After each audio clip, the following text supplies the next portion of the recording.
Bapak Ibu Saudara terkasih dalam nama Tuhan. Kita bersuka cita pada pagi hari ini, amin. Mari sama-sama kita tundukkan kepala, kita bersatu di dalam doa. Kami mengucap syukur Tuhan untuk pagi hari ini. Terima kasih untuk kebaikan-Mu, untuk kemurahan-Mu, untuk keajaiban-Mu dalam hidup kami. Kami bersyukur Tuhan untuk pagi ini, Tuhan masih mengizinkan kami melewati hari yang baru. Itu semua karena Tuhan baik dan sangat baik dalam hidup kami. Terima kasih Tuhan Yesus. Saat ini kami mau bawa penyembahan, kami mau bawa pujian kami Tuhan. Kami mau senangkan Tuhan melalui pujian dan penyembahan kami. Terima kasih Tuhan Yesus yang baik. Kami bersyukur, kami berterima kasih Tuhan.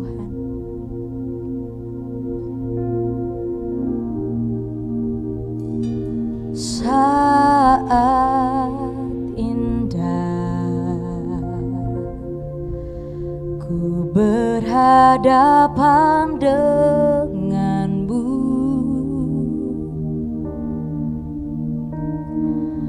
memandang wajahmu, Yesus kekasih jiwaku.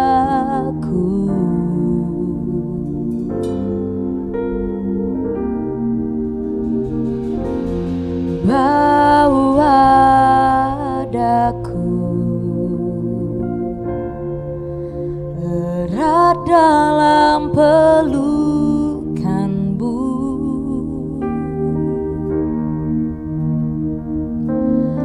menikmati kasih dan indahnya hadirat-Mu.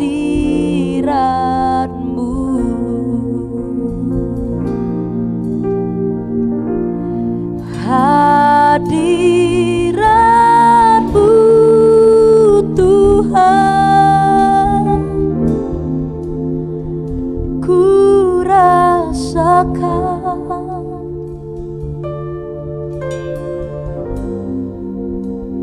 kekudusan-Mu Bapa, penuhiku.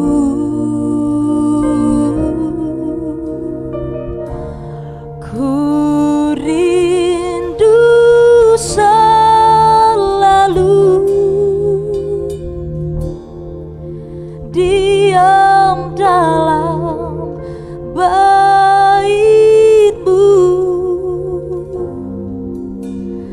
menikmati kasih anugerah-Mu. Mari sama-sama kita katakan, saat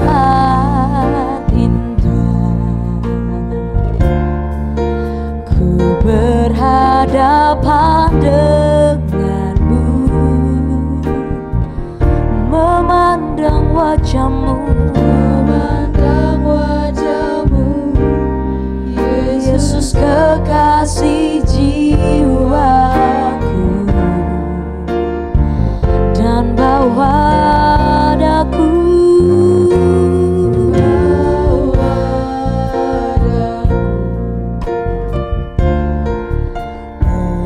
dalam pelukan-Mu, menikmati kasih dan indahnya hadirat-Mu. Hadirat-Mu,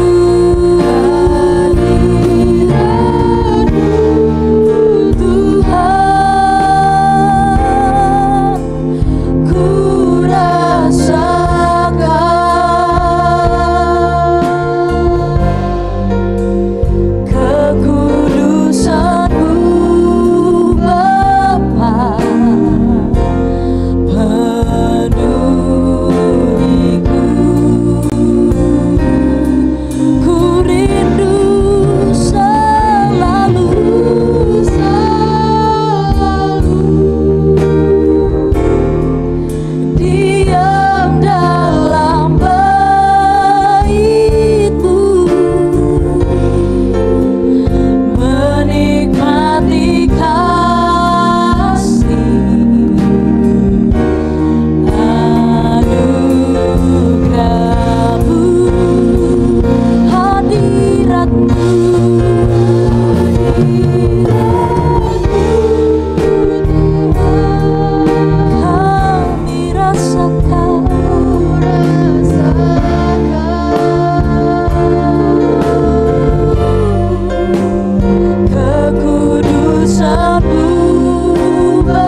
tak pernah tinggalkan kami.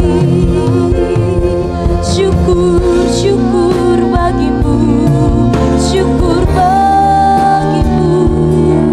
Segala pujian, segala hormat hanya bagimu Tuhan. Haleluya Yesus,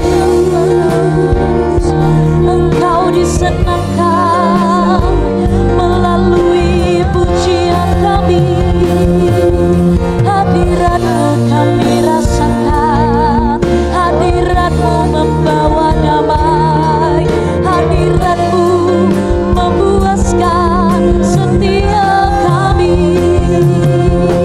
Haleluya Tuhan, kami bersyukur.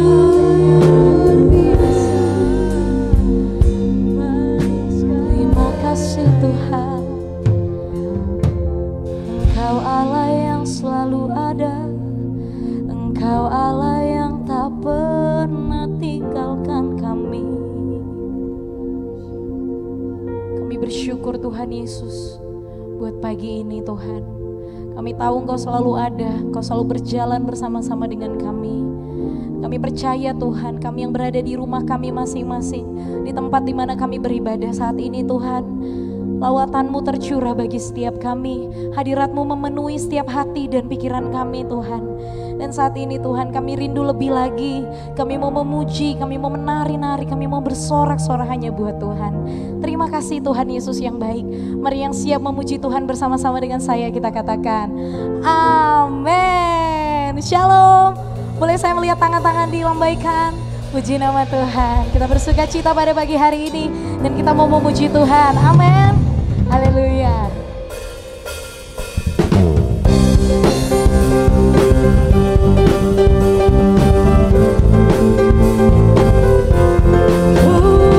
Haleluya. Engkau baik. Mari kita katakan. Say. Dengan hati bersyukur masuk di hadirat-Mu, membawa pujian bagi-Mu Yesus. Ku mengandang wajah-Mu, bersuka di dalam-Mu, sambil menceritakan kasih-Mu. Ku mengangkat tanganku, bersorak-sorai bagi kebaikan-Mu.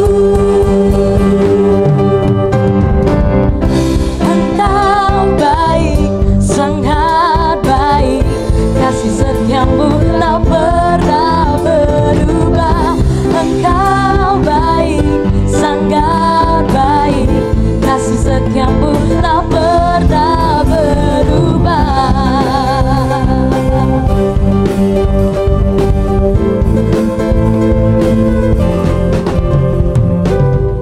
Dengan hati bersyukur masuk di hadirat-Mu, memenang pujian bagi-Mu Yesus.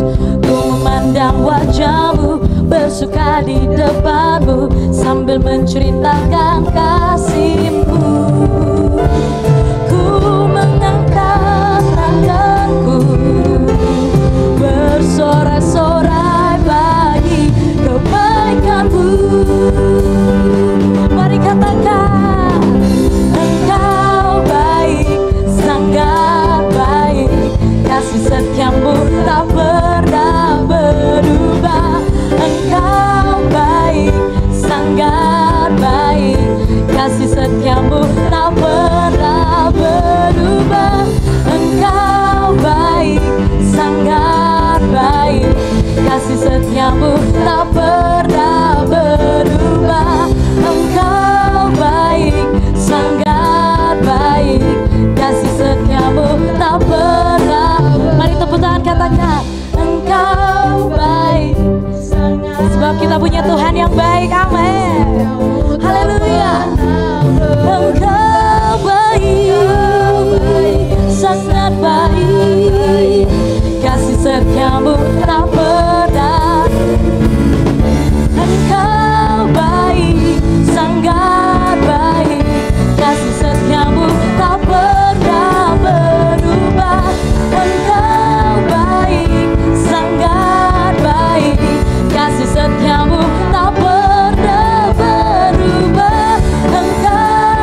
sebab Tuhan selalu baik dan sangat baik. Amin. Puji nama Tuhan. Terima kasih Tuhan Yesus yang baik. Kami tahu Engkau baik dalam hidup kami Tuhan. Dan Engkau Allah yang tak pernah tinggalkan kami Tuhan Yesus. Mungkin hari-hari ini sangat berat bagi kami Tuhan. Mungkin banyak pergumulan setiap kami. Mungkin masalah selalu datang silih berganti Tuhan. Tapi ajar kami. Untuk kami mau katakan, waktumu pasti yang terbaik. Engkau Allah yang tak pernah beri yang tidak terbaik untuk anak-anaknya. Kami percaya Tuhan Yesus.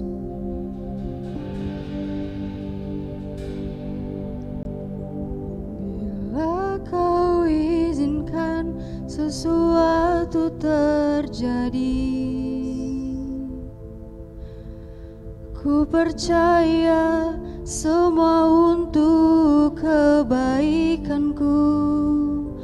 Bila nanti telah tiba waktumu, ku percaya kuasa-Mu memulihkan hidupku. Waktu Tuhan pasti yang terbaik, walau kadang tak mudah dimengerti. Lewati cobaan, ku tetap percaya waktu Tuhan pasti. Boleh beri tepuk tangan yang terbaik untuk Tuhan Yesus. Kami bangga punya Allah seperti Engkau Tuhan. Bila Kau izinkan sesuatu terjadi, ku percaya semua untuk kebaikanku. Bila nanti telah tiba waktumu, ku percaya kuasa-Mu memulihkan hidupku. Waktu Tuhan pasti yang terbaik, walau kadang tak mudah dimengerti.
Ajar kami untuk kami tetap taruh harapan kami hanya pada Tuhan.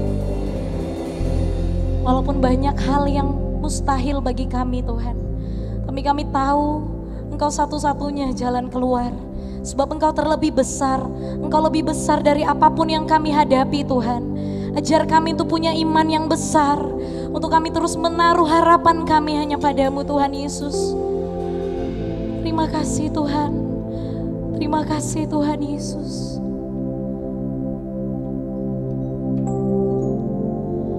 Kuasa-Mu terlebih besar, Tuhanku terlebih besar. Tak pernah terlambat janji-Mu ya Tuhan, menolong hidupku. Mari dengan angkat tangan-Mu katakan, kuasa-Mu terlebih besar, Tuhanku terlebih besar.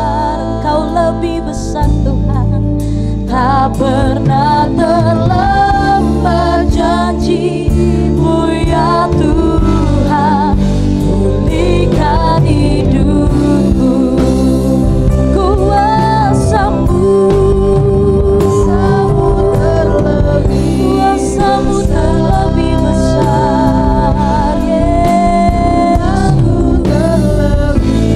besar, tak pernah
Bapak Ibu sekalian, selamat pagi, salam bagi kita semua. Kita pagi hari ini beribadah secara virtual saja. Namun kita percaya itu tidak akan mengurangi makna hubungan kita dengan Tuhan. Karena Tuhan kita ada di mana-mana. Dan satu hal kita percaya, tidak ada satu kuasa pun yang dapat menghambat hubungan kita dengan Tuhan kita di dalam Kristus Yesus. Karena itu, sekalipun kita beribadah secara virtual, kita tetap bergairah. Karena Tuhan sesungguhnya tidak melihat penampilan kita, tapi lebih Dia melihat kepada hati kita pribadi lepas pribadi. Karena itulah Rasul Paulus menasihatkan kita, persembahkanlah tubuhmu sebagai persembahan yang hidup, yang kudus dan yang berkenan kepada Allah. Itulah ibadahmu yang sejati. Karena itu kita tetap semangat melakukan ibadah, melakukan hubungan dengan Tuhan, supaya kita tetap teguh di dalam pengharapan. Jangan pernah kita goyah dengan iman kita. Kalau kita melihat sekilas perkembangan COVID-19 ini, bukannya ada tanda-tanda menurun, tetapi malah meningkat. Ini sangat memprihatinkan. Bisa menjadi melemahkan iman kita kalau kita tidak kuat di dalam firman Tuhan. Nah, kenapa? Karena selain telah menelan korban begitu banyak, juga semua lini kehidupan manusia terpukul, baik ke ekonomi maupun politik dan sosial. Tetapi kita harus tahu bahwa Tuhan tetap bekerja. Dia tidak pernah kebingungan. Apa yang terjadi pada saat ini semuanya adalah sepengetahuan Tuhan. Tidak ada satu titik pun yang tidak Dia ketahui. Tidak ada tersembunyi di hadapan Tuhan. Rambut kita sehelai pun jatuh dari kepala kita Dia tahu. Apalagi persoalan besar secara global tentang virus COVID-19 ini, pasti Dia tahu. Nah, saya pernah membaca di Wahyu, yaitu Wahyu pasal 6 ayat 8. Dan aku melihat sesungguhnya ada seekor kuda hijau kuning, dan orang yang menungganginya bernama Maut, dan kerajaan maut mengikutinya. Dan kepada mereka diberikan kuasa atas seperempat dari bumi untuk membunuh dengan pedang, dan dengan kelaparan dan sampar, dan dengan binatang-binatang buas yang di bumi. Apa yang kita tangkap dari ayat ini? Yohanes menuliskan penglihatan dia bahwa kuasa maut itu diizinkan, diberi kuasa untuk membunuh seperempat dari populasi dunia ini. Itu melalui pedang, itu peperangan, melalui kelaparan, melalui penyakit sampar, dan dengan binatang-binatang buas. Yang disebut sampar di sini, saya menafsirkan ini, itulah COVID-19. Pertanyaan kita sekarang, siapa yang memberikan kuasa? Nah, jawabannya, mari kita buka Wahyu pasal 1 ayat 17 sampai 19. Saya bacakan untuk kita. Ketika aku melihat Dia, tersungkurlah aku di depan kakinya, sama seperti orang yang mati.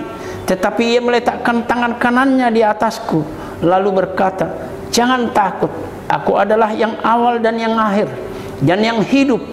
Aku telah mati, namun lihatlah aku hidup sampai selama-lamanya, dan aku memegang segala kunci maut dan kerajaan maut. Saya ulang, dan aku memegang segala kunci maut dan kerajaan maut. Karena itulah tuliskanlah apa yang telah kau lihat, baik yang terjadi sekarang maupun yang akan terjadi sesudah ini. Jadi yang dituliskan oleh Yohanes di Wahyu 6 ayat 8 tadi, inilah perintah Yesus, bahwa berarti yang memberikan kuasa kepada maut itu, yang memegang kunci kan, yang memegang kunci kerajaan maut siapa? Yesus. Nah, pertanyaannya kita sekarang, mengapa Yesus mengizinkan COVID ini mewabah di dunia ini? Nah, ini yang harus perlu kita tahu. Nah, inilah inti khotbah kita hari ini. Kita buka firman-Nya di Ibrani pasal 12 ayat 25 sampai 29. Saya bacakan untuk kita. Jagalah supaya kamu jangan menolak Dia yang berfirman, sebab jikalau mereka yang menolak Dia menyampaikan firman Allah di bumi tidak luput, apalagi kita, jika kita berpaling dari Dia yang berbicara dari surga. Waktu itu suaranya menggoncangkan bumi, tetapi sekarang Ia memberikan janji, satu kali lagi aku akan menggoncangkan bukan hanya bumi saja, melainkan langit juga. Nah, sampai di sini dulu, Bapak Ibu yang dikasihi oleh Tuhan Yesus Kristus.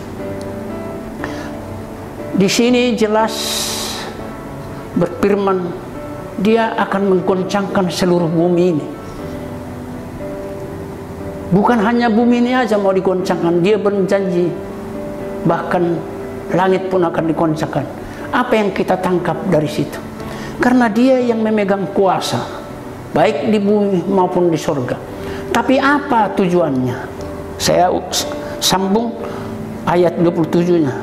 Ungkapan satu kali menunjukkan kepada perubahan pada apa yang dapat digoncangkan, karena Ia dijadikan supaya tinggal tetap apa yang tidak tergoncangkan.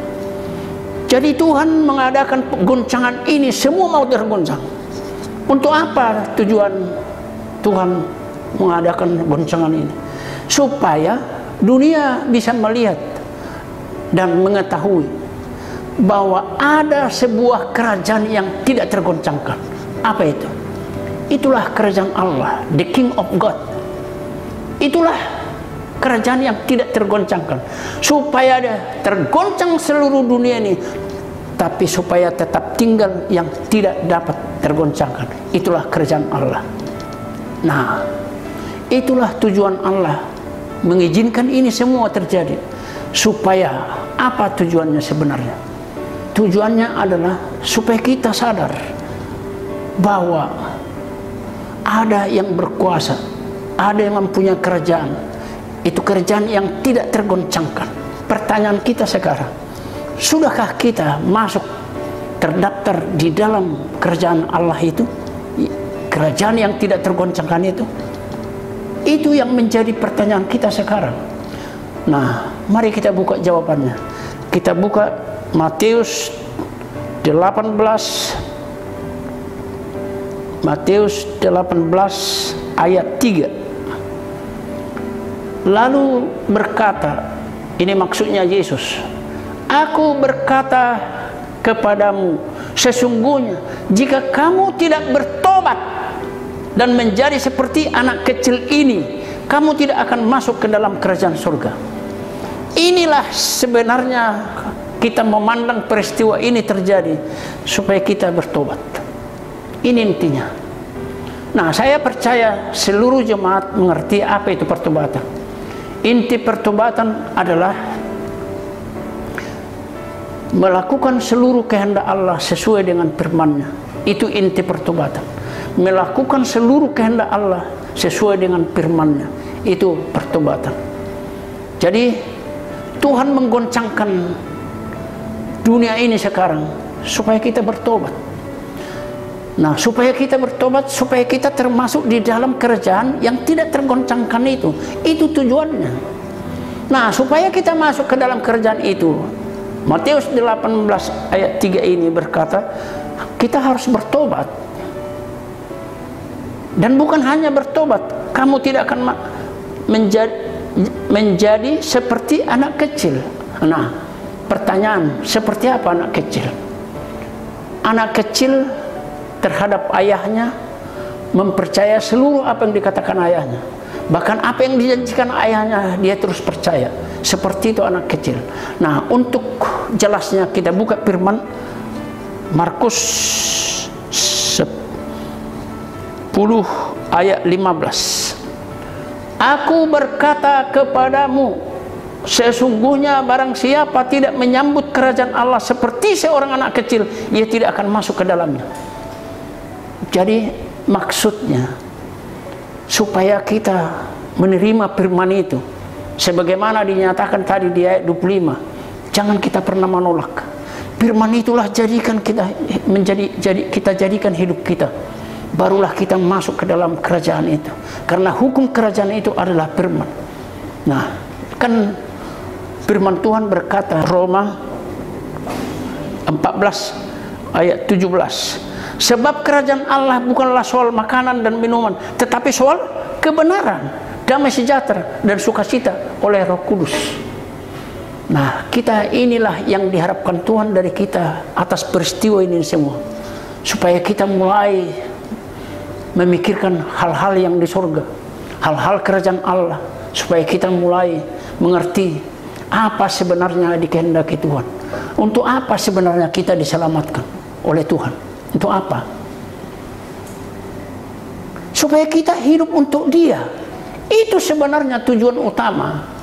Jadi selama ini kita lihat dunia ini sudah membawa diri masing-masing happy-happy segala macam, lupa kepada Tuhan.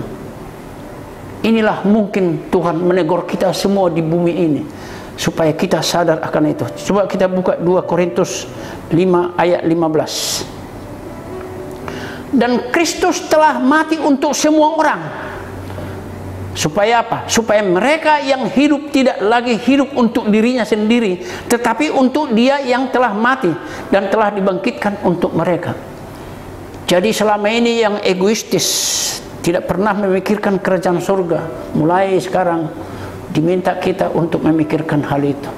Nah, ketika kita sudah memastikan diri kita menjadi anggota bagian dari kerajaan yang tidak tergoncangkan itu, maka kita bersyukur. Itulah yang dimaksud Ibrani 12 ayat 28 tadi. Saya bacakan untuk kita Ibrani 12 ayat 28. Jadi karena kita menerima kerajaan yang tidak tergoncangkan, marilah kita mengucap syukur dan beribadah kepada Allah menurut cara yang berkenan kepadanya dengan hormat dan takut. Dengan hormat dan takut.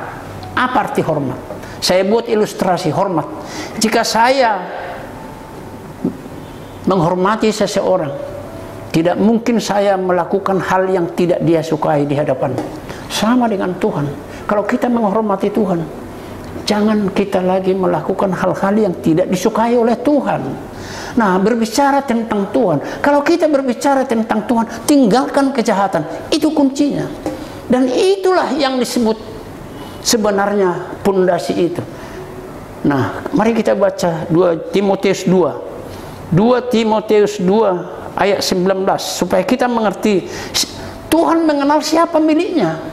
Nah, saya baca untuk kita. Tetapi dasar yang diletakkan Allah itu teguh, dan meteranya ialah Tuhan mengenal siapa kepunyanya, dan setiap orang yang menyebut nama Tuhan hendaklah meninggalkan kejahatan.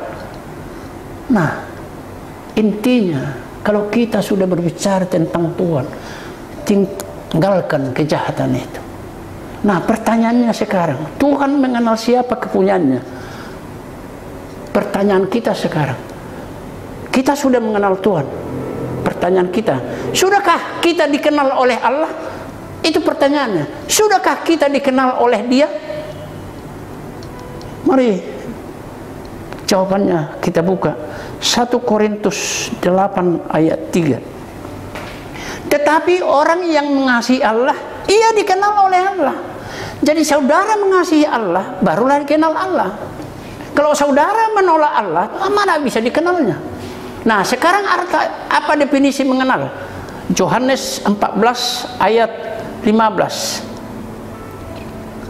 Jikalau kamu mengasihi aku, kamu akan menuruti segala perintahku. Tetap kembali kepada firman.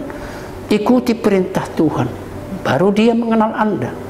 Jadi mulai sekarang kita berbenah diri, sering baca firman supaya kita banyak memiliki firman Tuhan di dalam diri kita. Karena itulah sebenarnya pondasi untuk menghadapi segala problem, permasalahan, apa yang terjadi. Kalau kita punya banyak firman di dalam diri kita, itulah benteng kita. Tuhan Yesus kan sudah berkata, jika kamu mendengarkan firman-Ku dan kamu melakukannya, kamu sebagai seorang bijaksana yang mendirikan rumah di atas batu. Kemudian datanglah angin dan badai, rumah itu tetap teguh berdiri. Kita harus tetap berdiri teguh, tetapi harus kita miliki firman. Karena di mana ada kebenaran, di situ ada Allah, di situ ada Roh Kudus. Amin. Nah, oke, kita sambung. Ibrani 12 ayat terakhir. Sebab Allah kita adalah api yang menghanguskan. Satu sisi Allah kita penyabar, satu sisi Allah kita kasih, tapi di sisi lain Allah kita adalah api yang menghanguskan. Nah, apa arti api di sini? Ada 3 kriteria api di sini. Pertama, api untuk memurnikan. Kalau kita melihat tukang emas yang belum murni dibakar, itu artinya dimurnikan, dibakar, supaya ketika ada logam-logam campuran dari emas itu keluar semua, maka murnilah emas itu. Nah, kita pun mau dimurnikan. Bagaimana cara kita dimurnikan?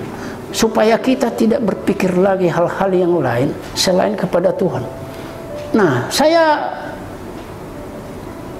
memandang seluruh profesi, apapun profesi kita bisa, tidak masalah bagi Tuhan, malah Dia senang. Pertanyaannya sekarang, apakah profesi kita muliakan Tuhan di dalam profesi kita? Itu yang menjadi masalah. Kalau kita menjadi misalnya pengacara, Tuhan suka, tapi di dalam pengacara itu kita belalah kebenaran. Nah, salah satu contoh, masih banyak contoh lain seperti itulah. Nah, yang kedua, api, sebenarnya api ini ada daya mengubah. Nah, apa mengubah? Supaya mengubah karakter kita. Kalau api mengubah, kita ibu-ibu di rumah mungkin tahu ini.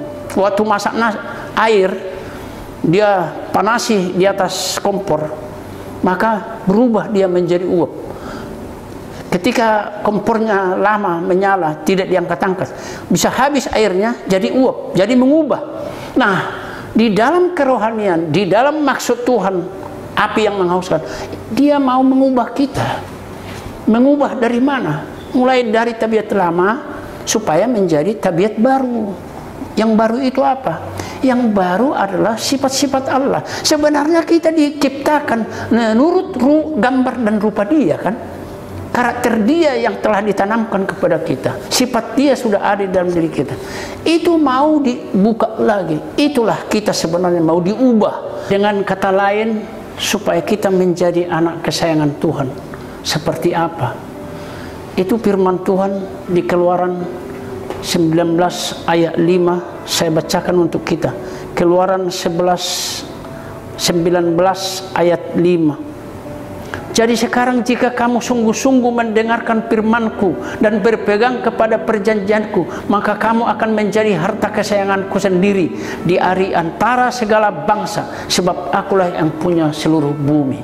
Itulah tujuan Tuhan supaya mengubah kita mengikuti Dia. Yang ketiga, api yang menghanguskan. Api adalah sebuah energi. Jadi kalau kita dibakar oleh api dari Tuhan, supaya kita bersemangat untuk apa? Untuk datang kepada Tuhan, supaya roh kita menyala-nyala untuk memuji dan menyembahnya.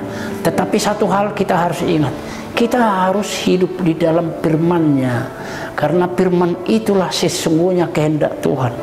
Tuhan Yesus berkata, jika kamu melakukan kehendak Bapakku di sorga, kamulah saudaraku laki-laki, kamulah saudaraku perempuan, dan kamulah ibuku. Kita semua yang hadir, yang percaya kepada Tuhan, kita menjadi saudara dari Tuhan Yesus. Kan itu tujuan sebenarnya panggilan kita, supaya menjadi serupa dengan anaknya. Nah, mari kita kesimpulannya. Sekalipun saudara kita yang telah meninggal kena COVID, sementara yang tidak percaya juga kena COVID, itu bukan masalah. Masalah kematian hanya jalan itu sebenarnya untuk berjumpa Tuhan. Tapi satu hal, setiap orang percaya apapun caranya mati, dia akan masuk surga. Amin. Nah, disinilah kita mulai menjalani hidup ini. Mulailah kita pikirkan hal-hal yang di atas. Jangan lagi hanya hal-hal yang di bumi ini. Berjalanlah kita teguh di dalam iman. Percayalah kita kepada Tuhan Yesus. Semua rancangannya, rancangan yang indah bagi kita. Terima kasih. Tuhan memberkati kita semua. Amin. Kita berdoa. Bapa Surgawi, Bapa yang kami cintai di dalam nama Tuhan Yesus Kristus, sungguh kami bersyukur pagi hari ini ya Bapa. Engkau telah mengajari kami, Engkau telah menyingkapkan sebenarnya apa yang terjadi, peristiwa yang terjadi saat ini. Sesungguhnya Engkau mau mengubah kami supaya kami tidak larut dengan dunia ini.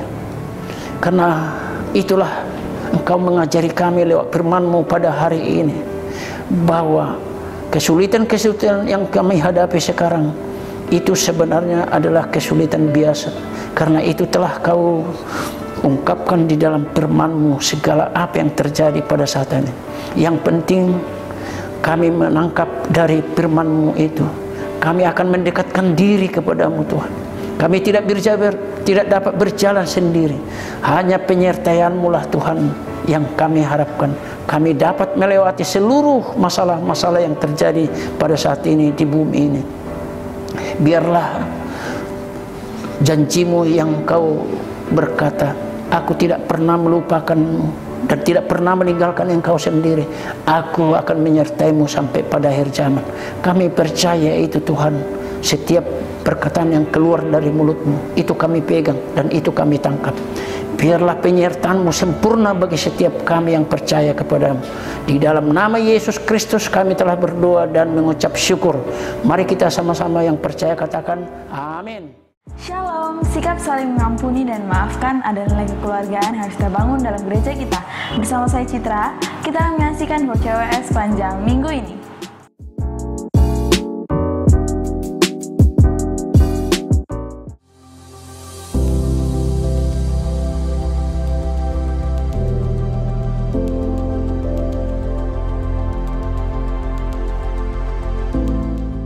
Shalom jemaat terkasih, karena adanya perpanjangan PPKM darurat sampai 25 Juli 2021, maka Gesja CWS Gatsu untuk sementara mengadakan ibadah online pada hari Minggu 25 Juli 2021 yang dapat diakses mulai pukul 7 WIB di channel YouTube dan Facebook Gesja CWS Gatsu.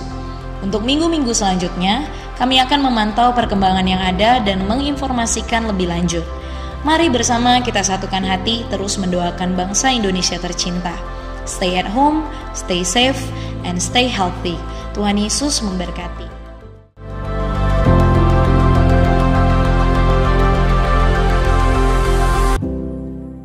Doa tengah minggu dilaksanakan setiap hari Rabu pukul 18 WIB melalui live streaming Facebook dan YouTube Gesja CWS Gatsu. Tuhan Yesus memberkati.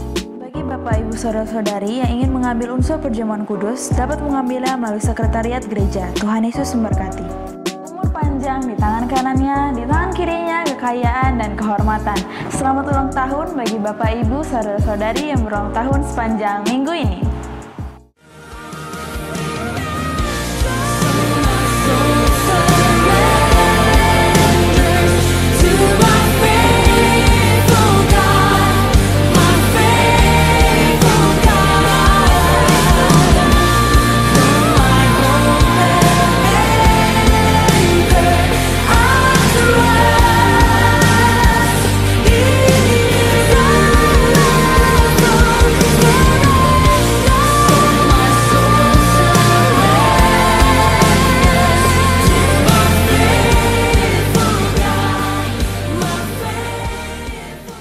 Persembahan dan perpuluhan dapat dilakukan dengan dua cara. Yang pertama dengan cara non-tunai dengan transfer via bank melalui Bank BCA, Danamon, dan CIMB Niaga. Dan dapat juga men-scan kode QR yang tertera pada saat ini melalui aplikasi BCA Mobile, Dana, GoMobile, GoPay, OVO, Sakuku, Link Aja, dan T-Money. Dan dengan cara tunai dengan memasukkan persembahan dan perpuluhan ke dalam amplop persembahan dan perpuluhan yang akan dibawa ke sekretariat gereja pada hari Selasa sampai hari Sabtu. Tuhan Yesus memberkati.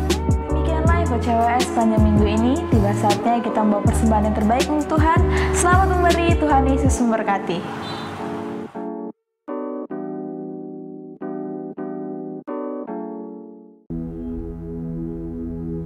Kami memuji kebesaran-Mu, ajaib Tuhan, ajaib Tuhan. Kami memuji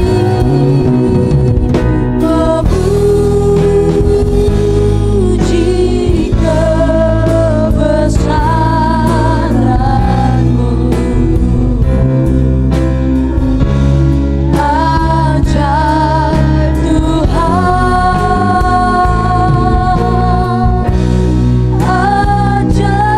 ajaib Tuhan, ajaib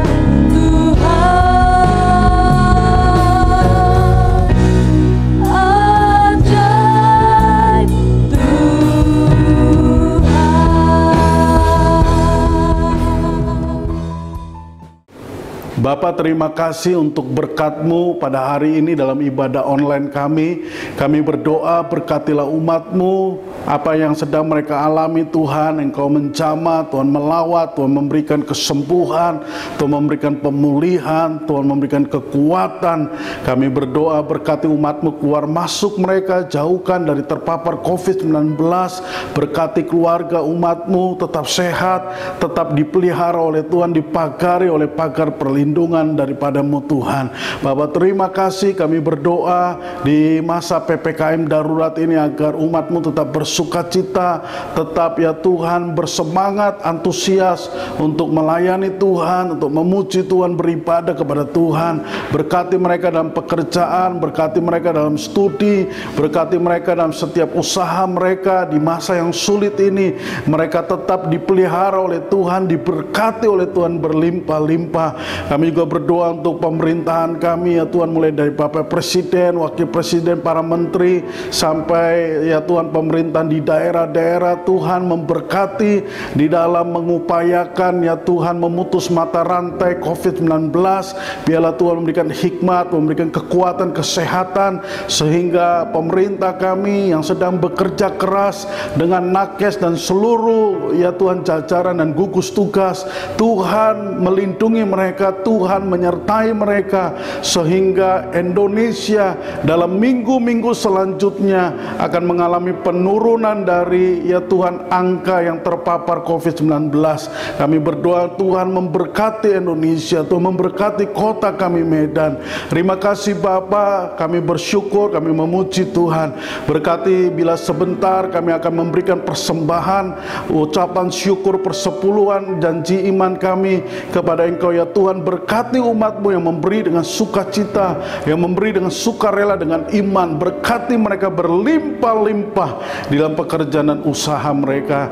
Terima kasih Bapak, terpujilah nama-Mu. Bapak Ibu Saudara, angkatlah kedua belah tangan-Mu, terimalah berkat yang besar dari Allah Bapa, cinta kasih dari Tuhan kita Yesus Kristus, dan persekutuan di dalam kuat kuasa Roh Kudus menyertai kita semua mulai saat ini sampai Maranatha. Tuhan Yesus Kristus datang kali yang kedua, menjemput setiap orang yang percaya kepadanya. Mari semua kita yang percaya berkata amin.